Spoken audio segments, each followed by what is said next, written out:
नित्यानन्दकरी वराभयकरी सौन्दर्यरत्नाकरी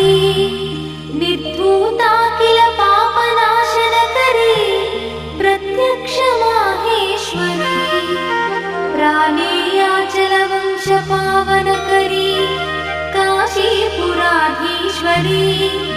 भिक्षां देहि कृपा